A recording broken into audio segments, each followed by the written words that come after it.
Ambulance అంటేనే స్పీడ్గా పోతుంటుంది. ఎందుకంటే లోపట పేషెంట్ ఉంటే చెప్పన దవాఖానకు తీసుకుపోయి యాళ్లకు ట్రీట్మెంట్ అందేటట్టు చేసి ప్రాణం నిలపాలే కాబట్టి. కానీ అదే అంబులెన్స్ స్పీడ్ చేయంగా టక్కర్ అయితే అమ్మో అడలు పుడుతున్నది ఆలోచిస్తేనే.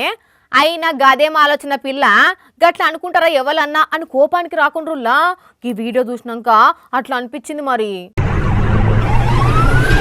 ఓ అజ్జా అంబులెన్స్ నుండి స్ట్రెచ్చర్ కింద పడ్డది. అరే కారు గుద్దుకున్నది, పల్టీలు కొట్టుకుంటా పోయి డివైడర్ కు గుద్దుకున్నది.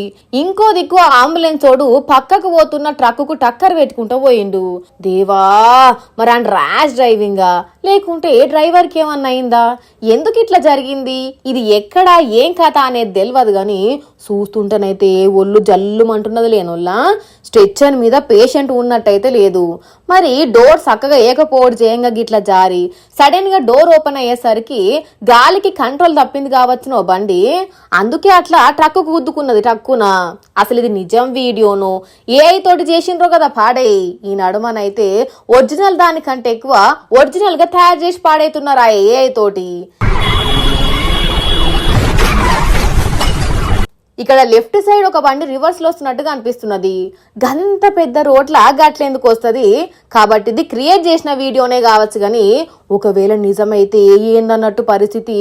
ఇంకా నయం స్ట్రెచ్చర్ మీద ఎవ్వరు లేరు, ఉంటే అమ్మో తలుసుకుంటేనే తలకే తిరుగుతున్నదిలే.